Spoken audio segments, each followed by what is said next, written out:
petition to wreck Amparo ay isa pong case na inihain po sa korte as restraining order para sa mga pulis po na nakapalibot po sa KOJC. Pero imbis na sumunod po ang pulis, lalo na si General Torre, mas nagdagdag po ng 300 additional police po doon. Although pinapasok po mismo yung mga KOJC members muli sa KOJC, tingin ko parang ginagawa lang nila ng yaya o para bang katulong ang mga KOJC. Nililinisin po nila lahat ng dubi na ginawa po ng mga kapulisan diyan sa illegally na nakapasok sa KOJC, pero tuloy pa rin ang operasyon.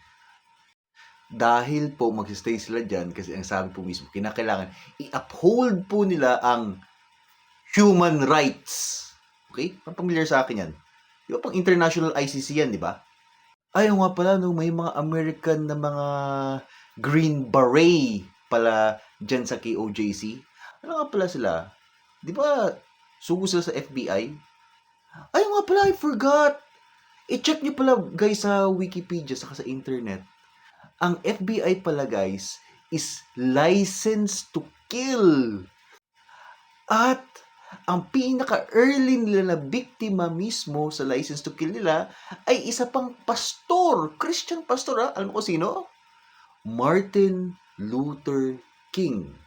Isa po siyang pastor, okay, na inumpisa ang civil rights at binago po niya ang standard ng mga Black Americans na ipabuti ang kanilang kondisyon.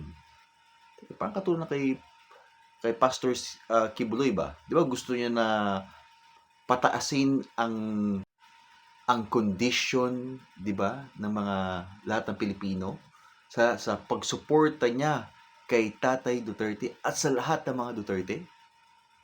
Teka, parang target siya talaga ng FBI, no? Again, guys, check niyo po, guys.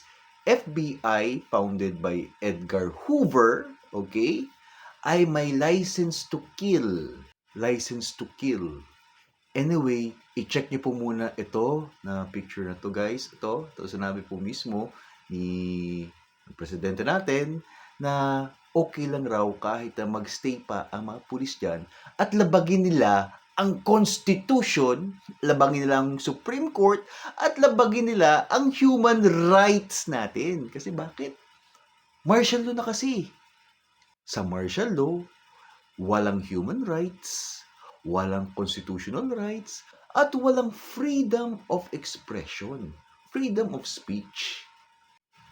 Welcome to martial law.